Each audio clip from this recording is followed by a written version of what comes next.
할렐루야. 주님의 은혜가 오늘 여러분 삶 가운데 가득하시기를 주의 이름으로 축원을 드립니다.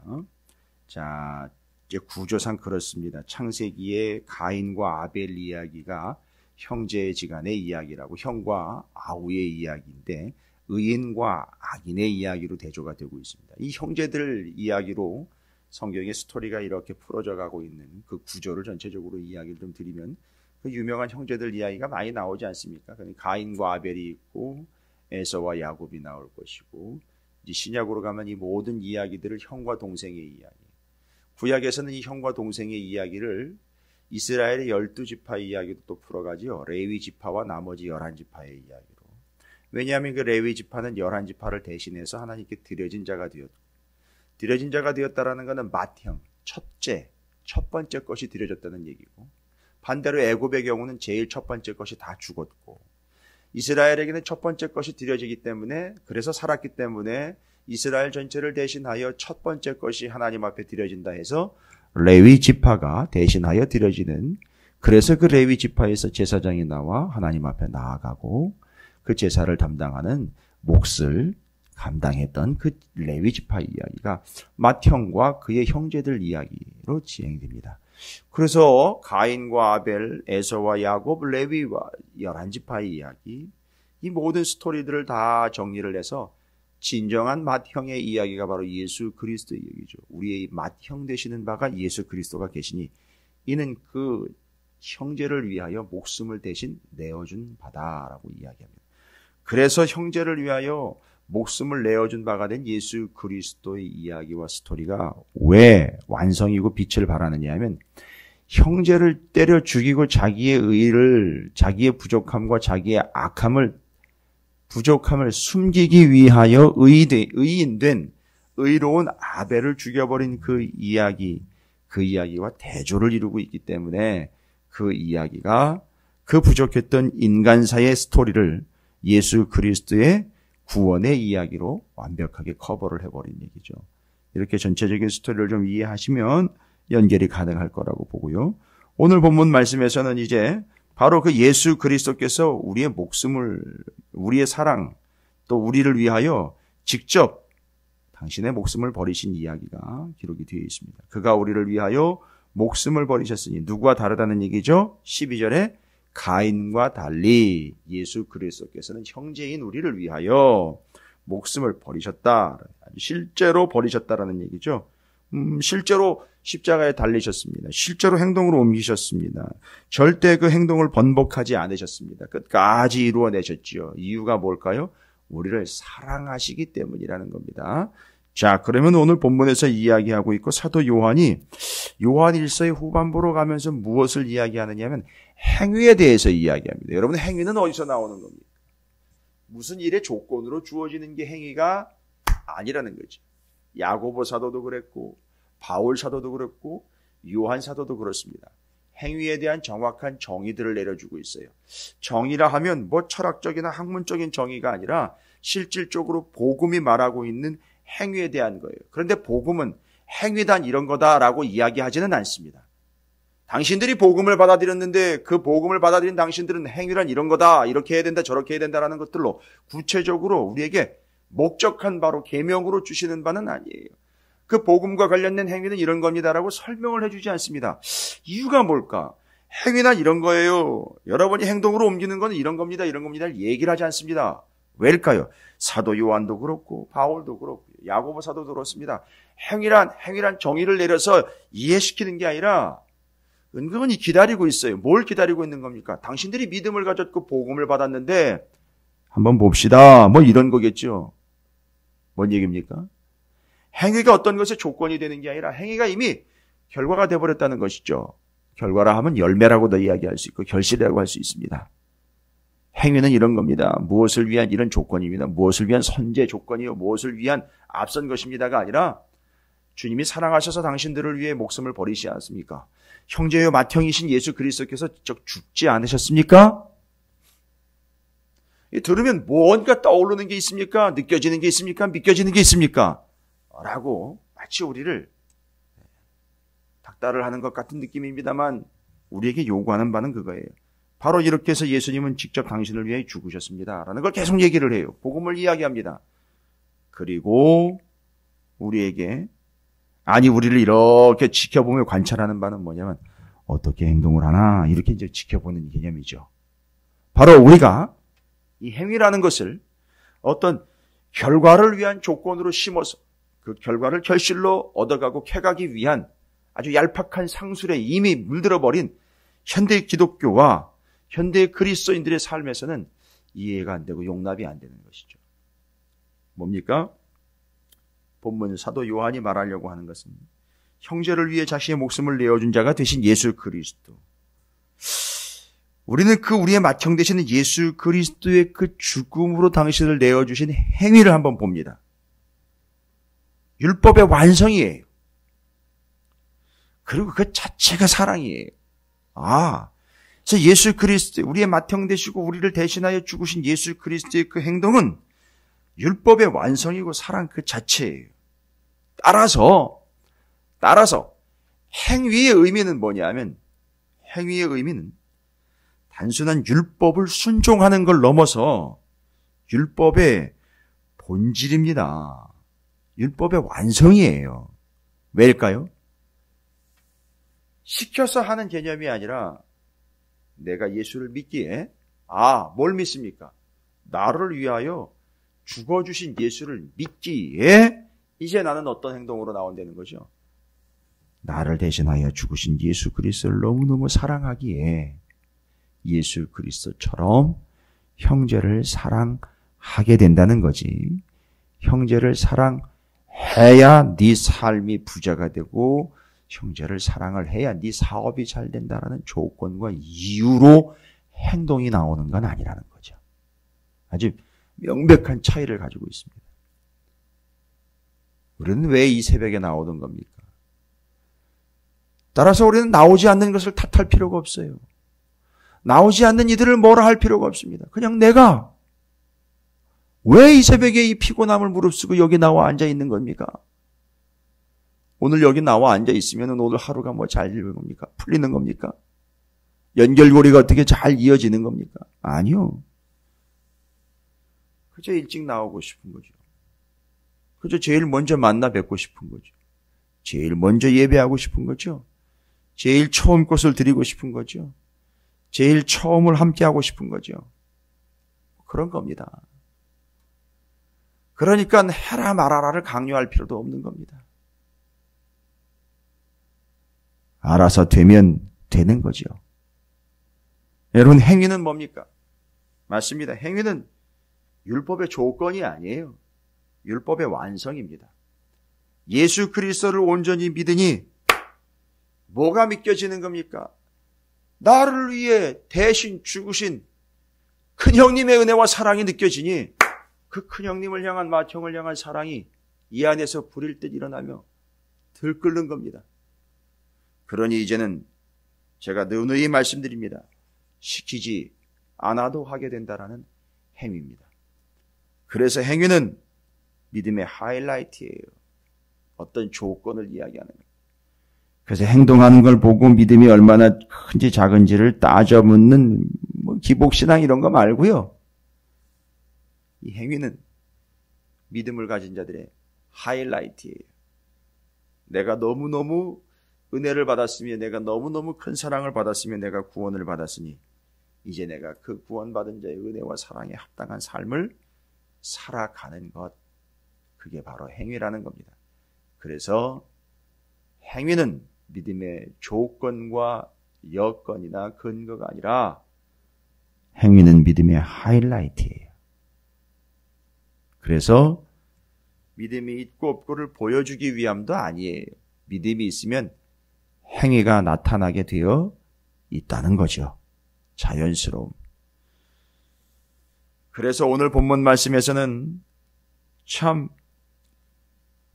찔리는 이야기이기도 하면서 아주 전곡을 찌르면서 우리에게 그냥 지나쳐버릴 한 구절이 바로 그 믿음과 관련된 시켜서 함이 아니라 당연함이요 구원받은 자의 그 모습 그대로 열매와 결실이 행위라고. 행위는 믿음, 믿음은 행위, 곧 그 행위는 믿음의 하이라이트가 된다라는 이 조건들 이야기를 다 드리고 난 다음에는 이 이야기가 이해가 되십니다. 17절에 누가 이 세상의 재물을 가지고 형제의 궁핍함을 보고도 도와줄 마음을 닫으면이라고 나와 있어요. 도와주지 않으면이라는 게 아니라 도와줄 마음을 닫으면이라고 나와 있어요. 지금 우리가 무슨 짓을 하고 있다는 겁니까? 당연히 그렇게 도와줘야 되는 거거든요. 왜냐하면 내가 그렇게 도움을 받았거든요. 내가 그렇게 살았거든요. 그런데 눈앞에 손에는 자기가 도와줄 수 있는 그것이 재물이 있음에도 불구하고 형제의 궁핍함을 보고도 도와줄 마음을 어떻게 합니까? 자기가 닫아버린다는 거예요.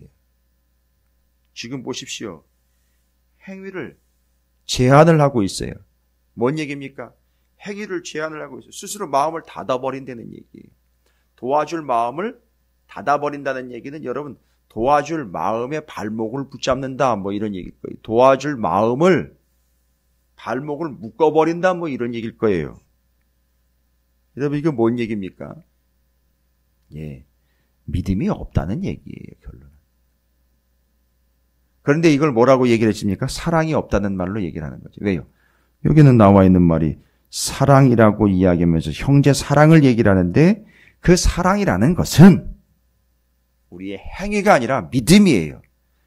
믿음이 있기 때문에 사랑하는 거기 사랑을 하면 믿음이 있는 게 증명된다라는 이런 조건으로 이야기하는 게 아니라는 거죠. 그래서 지금 우리는 우리 스스로가 무슨 짓을 하고 있느냐 하면 도와줄 마음을 우리가 닫는다는 거예요. 이거는 행위를 조절하는 게 아닙니다, 여러분. 이건 믿음이 없는 거예요. 사랑에 대한 확신이 없는 거예요. 내가 사랑을 받은 존재로구나 대한 확신이 없는 거예요. 이 참 무서운 얘기거든요. 도와줄 수 있는 재물이 손에 있는데 이 손에 있는 재물도 보이고 어려운 형제도 보이는 거예요.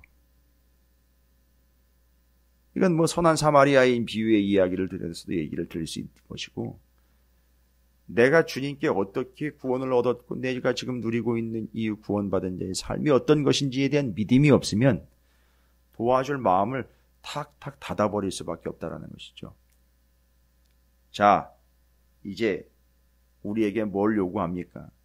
이런 행위를 막는 모든 이유들을 제거를 해야 한다는 것이죠. 뭐 제거한다라는 게 요소를 다 없앤다는 개념이 아니라 그냥 하나만 정확하게 정리하시면 됩니다.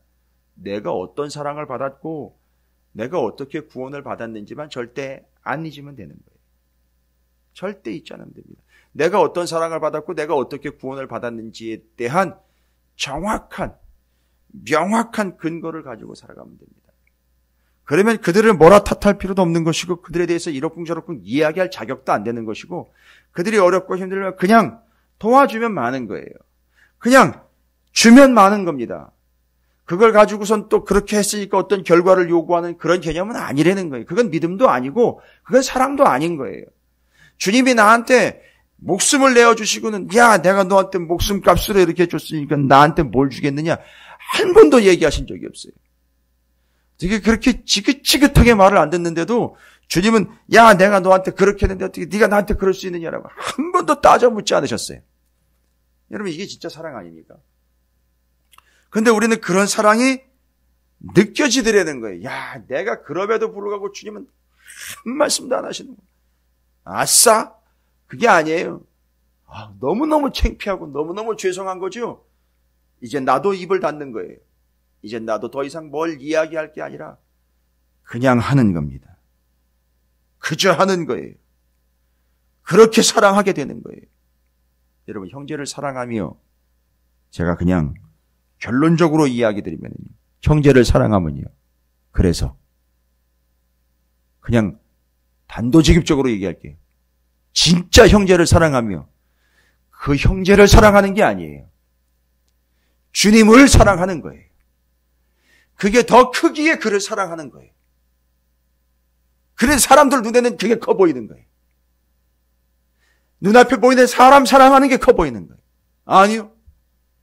그 사람에게는요, 주님을 사랑하는 게 더 큰 거예요. 근데 그거보다 더 큰 게 뭔지 아십니까? 주님이 그를 사랑함이 더 크다는 거예요. 보따리로 치면은요. 내가 그를 사랑하는 건 리어커예요. 리어커에다가 보따리 짐 심는 거예요. 그런데요, 주님이 나를 사랑하면 이삿짐 센터예요. 어마어마한 사랑입니다. 그래서 이 사람이 형제를 사랑하는 걸 보면 아유 대단하네. 아니요. 그건 대단한 게 아니에요. 더 대단한 게 뭔지 아시죠? 주님이 우리를 그렇게 사랑하신 게 어마무시하게 대단한 겁니다. 그 사람에겐 그 사랑이 있는 거죠. 근데 그 사람이 그 사랑의 규모를 이제 깨달은 거예요. 그저 보따리 집 몇 개 나눠주는 그런 형제 사랑으로 끝나는 우리의 삶이 아니거든요. 어마어마하게 큰 트럭으로 갖다가 안겨주신 그 주님의 사랑이요. 평생을 정리해도 정리할 수 없는 그 사랑이요. 제가 왜 이런 컨셉 쓰시는지 아시겠죠? 일주일 전에 이사했기 때문에 그걸 캔서브로 잡는 거예요. 짐을 정리하다 보니까 그런 컨셉이 나오네요. 그 어마무시한 주님의 사랑이요. 평생 정리해도 정리할 수 없는 어디 구석에다가 쳐박아도요.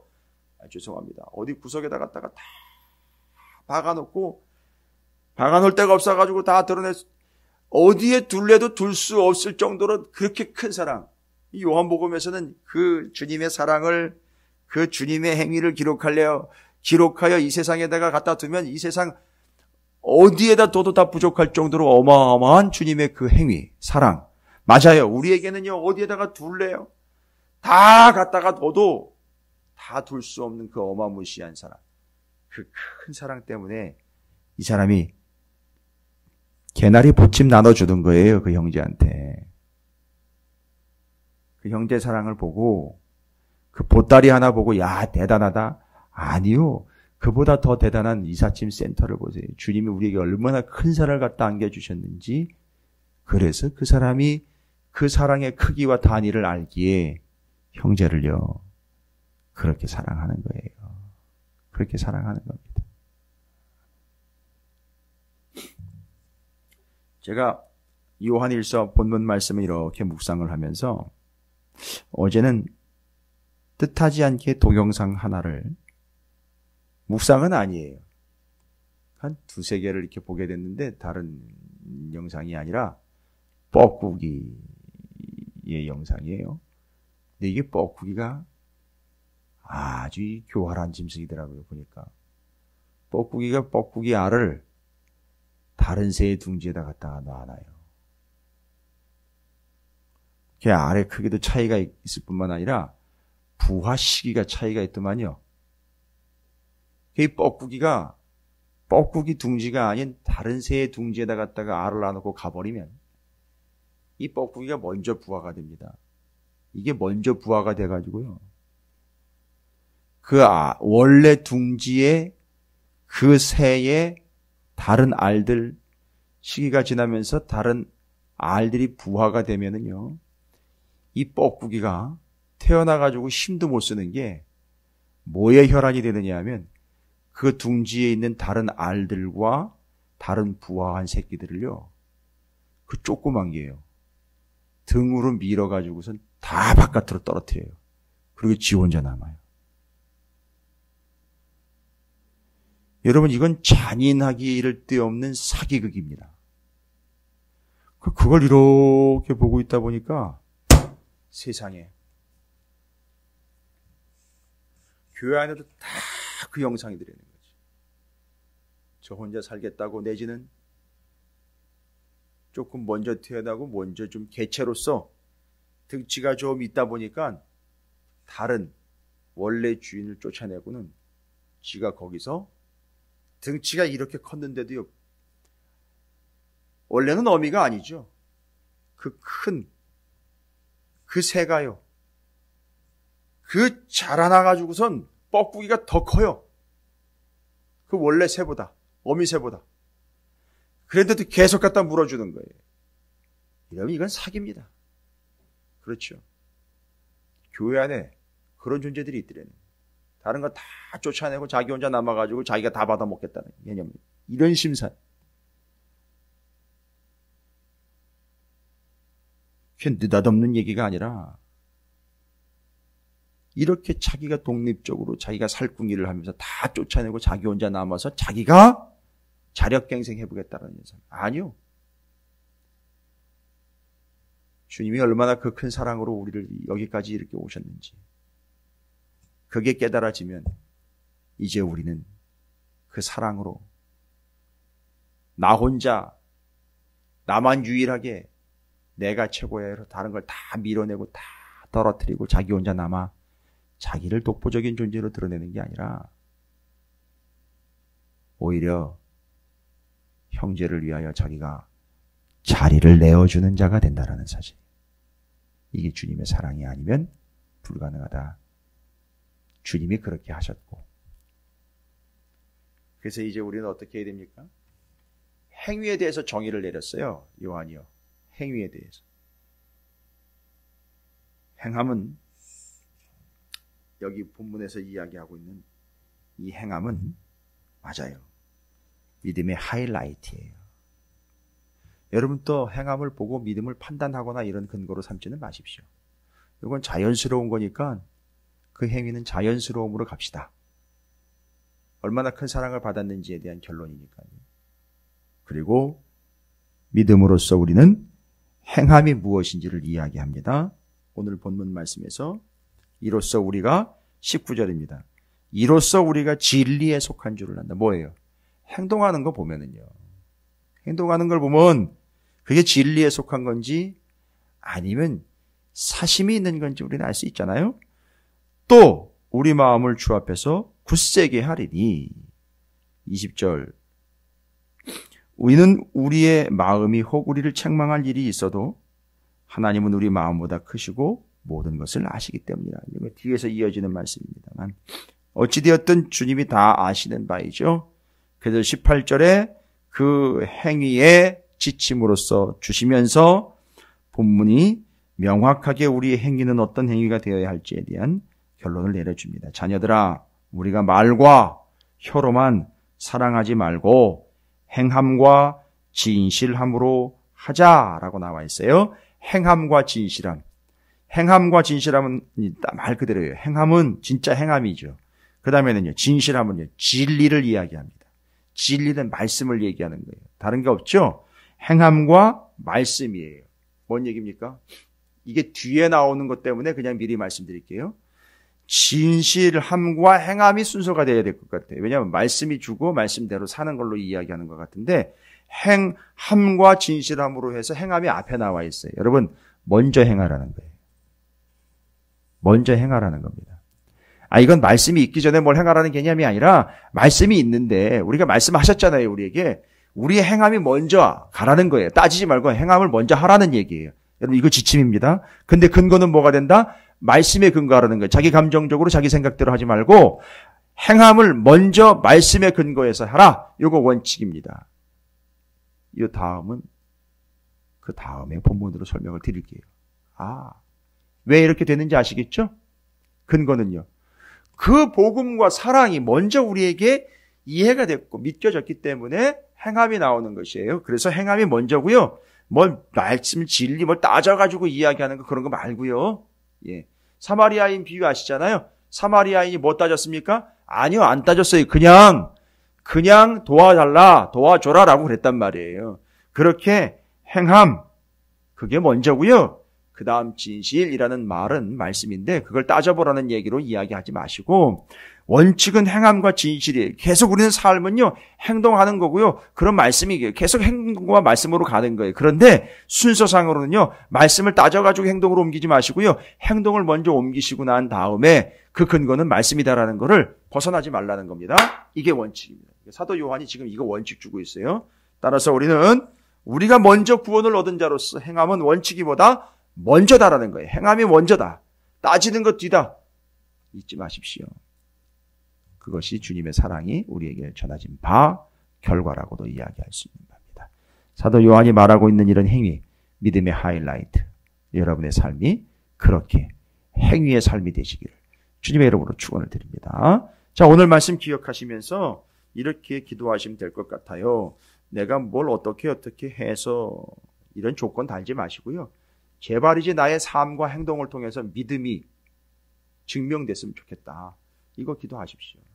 내 믿음이 뭘 드러내려고 하는 바는 욕심은 아니지만 당연한 결과로 내가 믿음이 있다면 그 행위가 자연스럽게 되기를 원합니다. 이렇게 기도하시면 돼요. 그러나 그 행위가 먼저이길 원합니다. 따져서 후회가 아니라 먼저 행함으로 옮기는. 왜 그렇게 해야 되는지는 이제 뒤에 또 설명을 드리겠습니다. 먼저 사랑을 받았기 때문이죠. 먼저 은혜를 받았기 때문입니다.